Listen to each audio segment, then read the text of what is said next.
I've learned so much about the interconnections between plants, soil, water, insects, birds, and then of course reptiles, amphibians.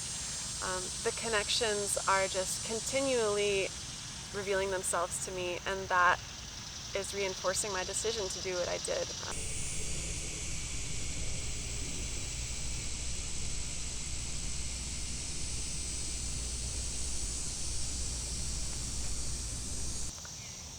Hi, my name is Cody Luedtke. This is my habitat garden.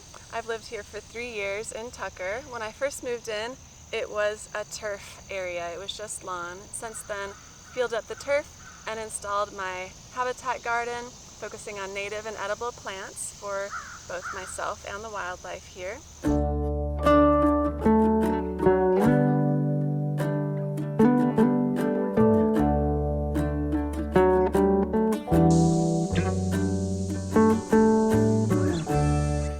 For work, I teach and coordinate labs at Georgia Perimeter College.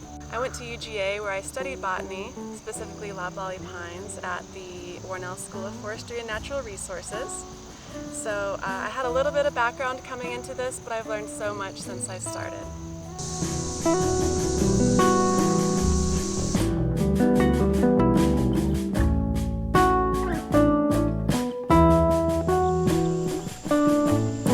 Landscaping, as most people do it, is just so backwards from the way I think about it now.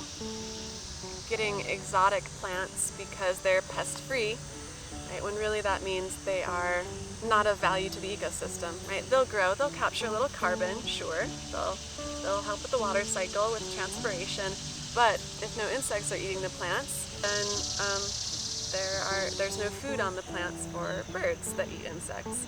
I know pretty much every native plant that I've planted here is a host for some kind of butterfly or moth or any other type of herbivorous insect. One of the most exciting plants that I have growing right now is the passion flower vine, which has a gorgeous flower.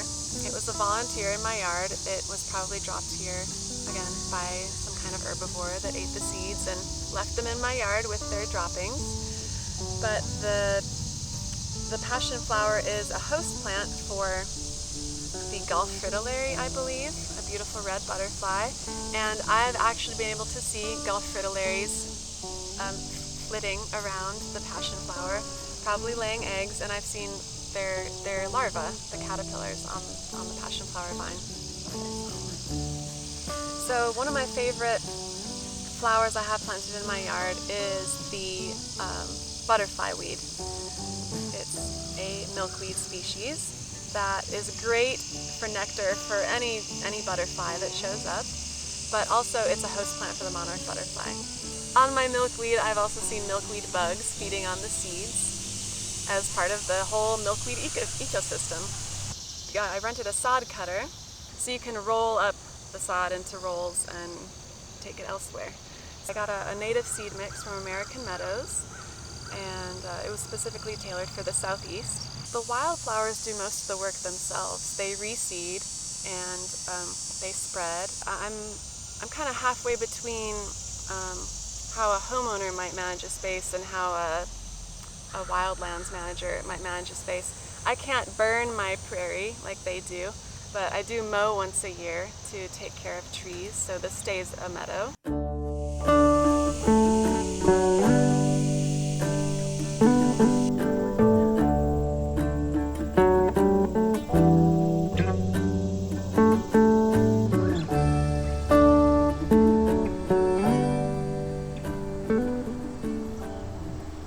I love when it comes to be dinner time, just going out into the backyard and picking some basil, picking a jalapeno, even better, picking some blueberries from my blueberry bush that's native. So I'm lucky enough to have a patch of edible mushrooms in my backyard. These are my chanterelles, which I can't take credit for. They were here when I moved in, but I love to saute them in a little bit of butter or oil and then make a nice cream sauce to serve over pasta. They're delicious. So this is a Chickasaw plum. It's a native species of plum, and It will bear fruit. This one isn't quite mature enough to bear fruit yet, but this one is also only 2.5 years old. When it starts bearing fruit, it might just be a wildlife tree because depending on the individual, from what I've heard, the fruit could be delectable or it could be inedible by human standards. So hopefully this one will be delectable. I also really love my persimmon tree. This is one of the few trees that was here when I moved in. It's a female. I actually have a female and 2 or 3 males, but the female bears fruit every year. And as a plant that bears a fruit that you can't get in a grocery store, it is one of my favorites for that reason. It just gives loads of delicious, sweet orange fruit every fall, at a time when not a lot of other plants are bearing fruit too. The other exciting thing about my yard is seeing wildlife. This year I've seen bluebirds, blue-gray gnatcatchers, and cardinals all raising families here. Besides that, I've seen a lot of different species just visiting, especially goldfinches. And these seed heads have attracted quite a few goldfinches here.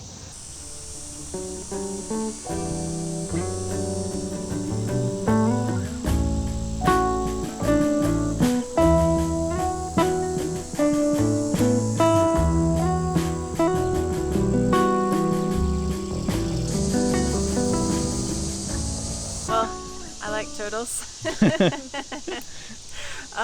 This property is named Turtle Haven. I thought I'd just give my property a fun name, and I chose Turtle Haven because I've seen so many turtles here. I saw 2 female turtles come into my yard and lay eggs this year. They were river cooters, so I mean that's thrilling. I mean the list could go on and on and on and on. All the wildlife is super exciting. First of all, look up your local code to see what the code is on vegetation, and make sure you adhere to that code. You also have to work with your community, talk with your neighbors, make sure they're on board with what you're doing and understand what you're doing.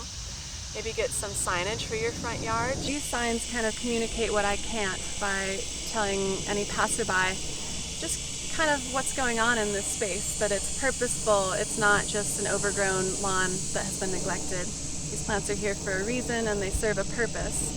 And then do all your research before you jump into things as far as figuring out what you want to plant. The soil matters, water matters, and sunlight matters. Those are kind of the big 3 things. The Georgia Native Plant Society has plant rescues, so you can go out and rescue plants from sites that are going to be developed for free.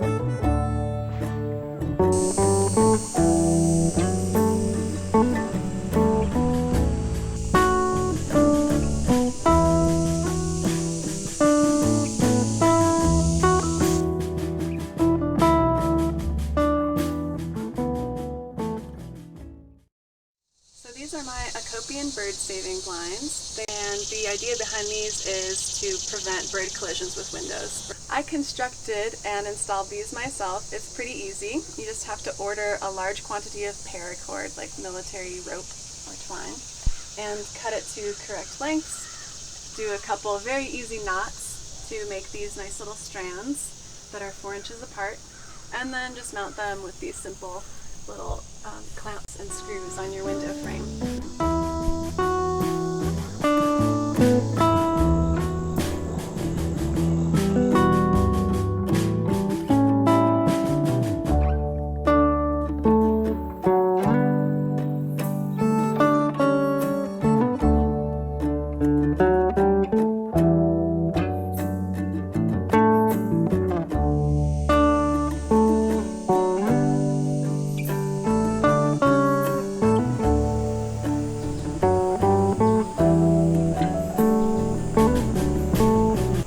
Doesn't grow in a certain location, I'm not going to try and force it.